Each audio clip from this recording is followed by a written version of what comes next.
it's you. It's been a long time. A long, long time since I've seen you. I swear, I think the last place I saw you was at the running of the bulls in Madrid. I'm pretty sure that's where they do it, right? You were there, and I was riding the bull. I might have saved your life that day. Like, I steered the bull away from you, and you're welcome. You're welcome for that. But it's been a long time. It's good to see you. Let's just, yeah. How have you been? Have you been okay?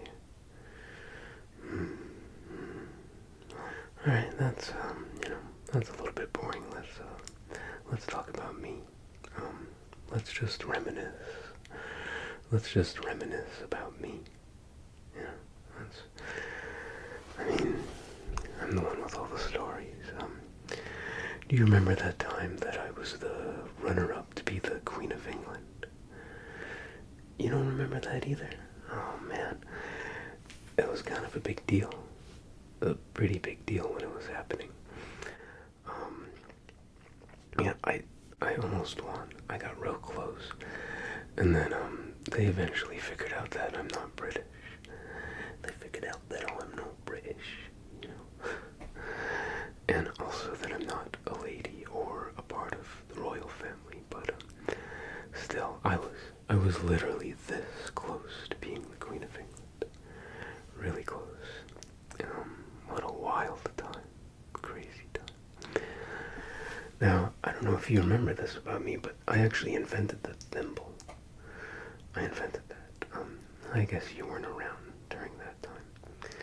And you know what the craziest thing about me inventing the thimble is that I don't even know how to sew. I don't know how to sew.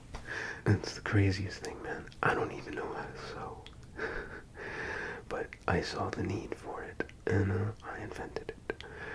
I invented the thimble, and I made a pretty penny off of that venture.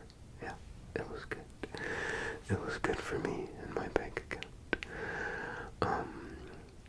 Well, you think that the thimble was invented hundreds of years ago? It was invented in 1902.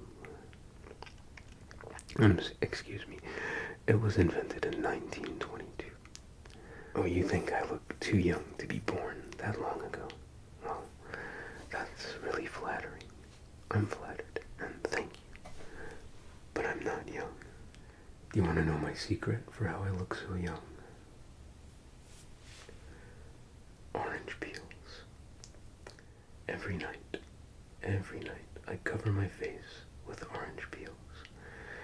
Then you just get a couple rubber bands and you just hold them on your face with rubber bands. You could use tape if you want.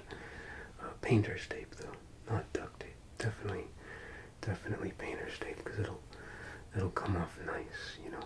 It'll come off in a painless kind of fashion, you know. But yeah, orange peels, they take decades off. Try it or don't try it. You look good. You look young, so I don't think you need it. You know, actually, I got a new tattoo since the last time you saw me. I got some fresh ink, you know, since the last time we saw each other. Check this out. That's on my forearm. Right here, there's me. And then I'm riding on this freaking dragon, and the dragon's got all these just mega cool psychedelic colors. And then up here there's like a dimensional portal, and then these UFOs are flying out of it, and I'm going away from the UFOs, but I know they're there. I know they're back there, and I'm not afraid of them.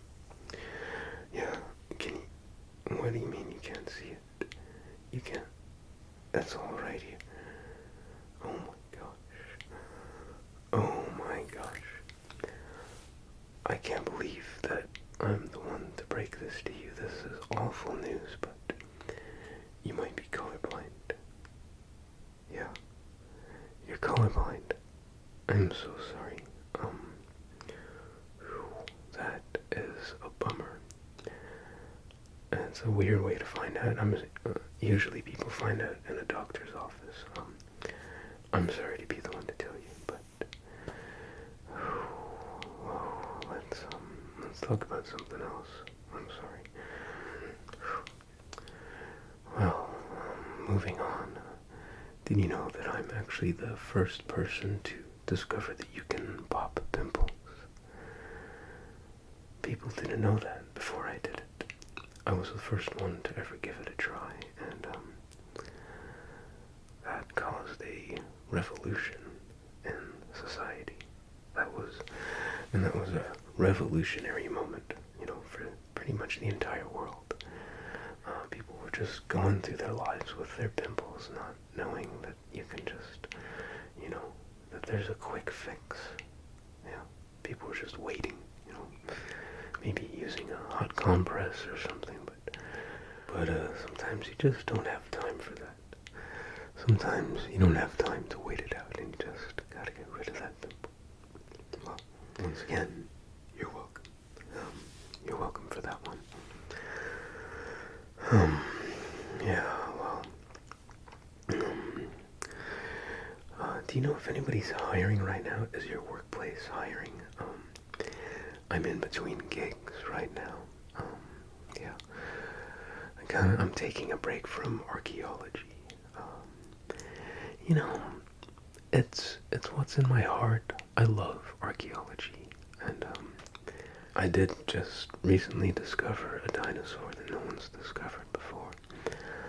I mean, that's why I'm using the word discover, because it's new. It's brand new. I'm sure you heard of it. It was the Bonosaurus. The Bonosaurus. Yeah. Yeah. Wow, what a wild ride that was. Digging that guy up. Or girl. I mean, I don't know if... it's hard to tell. It's tough to tell gender from a skeleton. If you've only got one, it's hard to know if it was the male or the female. But, after that I just got a little bit disillusioned with archaeology. It's a little too glamorous, it's a glamorous lifestyle. I'm kind of pulling away from that right now. Yeah.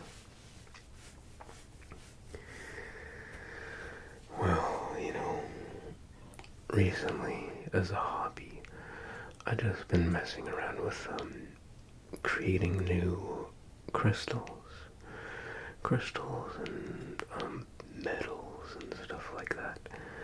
Some people call it alchemy. I mean, I just call it messing around. I'm just messing around with stuff, just seeing what I can figure out. Trying different things in my lab. It's very basic, and I actually recently came up with this. Yeah, I came up with this. It's a pretty interesting piece of science, I guess. Now this is actually a cross between a diamond and palladium. It's a hybrid of a crystal and metal. Yeah, palladium being the metal and diamond being the crystal. Isn't that cool though? Isn't that neat? Oh man, I love this thing. Yeah, I just I didn't really have to try very hard. I just whipped this thing right up. In my kitchen laboratory. Pretty cool, huh? Another thing that I worked on in my lab was this. It's freaking cool looking. I don't really know what I'm gonna call it yet. I'm not sure what I'm gonna call it yet, but this is just a fun crystal that I whipped up in my lab, in my kitchen laboratory. But love the way it looks. Just love the way this stuff looks. Just so colorful. Wait a second. Actually, never mind. This is just a piece of rock candy.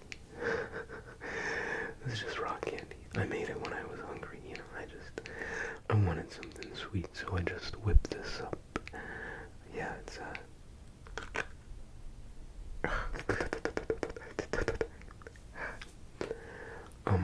actually, I'm not hungry for candy right now, so I think I'll just, I'll eat that later. I think I'll just eat that later. What, these? Yeah, oh, I can hear you. I can hear you okay. Yeah, I'm really, really good at multitasking. Like, maybe one of the best at multitasking. And currently, I'm having this awesome conversation with you. I'm listening to some jams. I am rocking out right now. Oh, with my jams. Just rocking it. And I'm also thinking about an alternative theory of relativity. Yeah. You know, everybody thinks Einstein was so smart. And he was alright. He was okay. But I mean, was he? Was he that smart? You know, I don't think so. So I'm just kind of retooling it to make it account for more things. You know, more laws of physics. You know, I think he got some things wrong, and I'm just the gears are spinning in here. But I'm doing all that at once, so don't worry, I'm fully engaged in this conversation. You know, here, I got something for you. You know what I think is one of the biggest misconceptions of the modern day and age is that people are extremely afraid of bears. People are scared of bears. You know, there's all this stuff like, oh, if a bear comes up to you, you're supposed to play dead. I think play dead is if it's a grizzly bear, because they're so dangerous that I actually don't remember which is which. For one type of bear, you're supposed to play dead, and then the other type of bear, you're supposed to get really big, get as big as you can, and just yell. You know, just look bigger and scare the bear away. And a lot of people don't know, but if your life is in danger because of a bear, if a bear is coming up to you like it wants to, you know what? If a bear is coming up to you like it wants to kill you and eat you, or eat you and kill you, I don't think the order matters to the bear. Bears have a little divot under their jaw, and if you can just get your fingers under there, you just get your fingers on those divots, and you feel a little click, and then their heads just pop right off. Yeah, literally, you can just rip a bear's head off, no problem. There's not even that much blood when it happens. It's really weird. I've had to do it a few times. I mean, I've done it a few times. I mean, not for fun, okay? I'm not a sicko. I'm not a psycho. Just, you're out in the woods, you're on a nice hike, and just a bear shows up, and you gotta do what you gotta do. Am I right? Again, people are so afraid of bears, and every time I tell them that, I just say, hey, all you gotta do is rip the bear's head off. All you gotta do is just rip that bear's head off. Just 1, 2, 3. Easy as pie. Simple as. So simple. But, so, the divots are there, trust me. But it only works on bears. So if you see a cougar, you're fucked. You're effed. Yeah. Effed in the A. Sorry. I'm sorry. If it's a cougar, then I hope you have a gun or a knife or something, or you can run 50 miles per hour like me. Maybe. There's gotta be other people that can do it besides me. I'm pretty sure there are out there.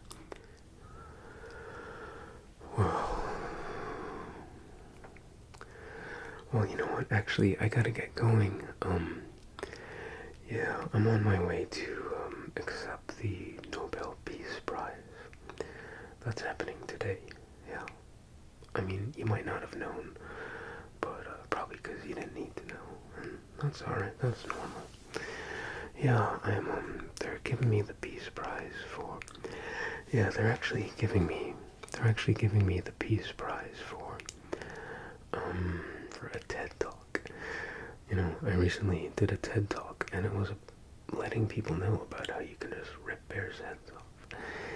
And maybe it sounds a bit strange to get the Nobel Peace Prize for something that's a little bit violent, you know, but it's an important piece of knowledge, you know. People should know, so hopefully me being awarded the prize should help get the word out, you know. Then more people will know, and you know, more people can protect themselves from bears. Yeah, you just got a preview, you know. You got a little preview of that. It was great seeing you. Really great seeing you. It's been so long. Maybe maybe we'll just see each other around. If not, stop by my place. You know, you remember where it's at. I own the entire top floor of the Empire State Building. That whole top floor. That's just one giant penthouse that I live in. But I don't need to tell you that. You already knew that. But it was great seeing you, and I guess I'll just catch you later.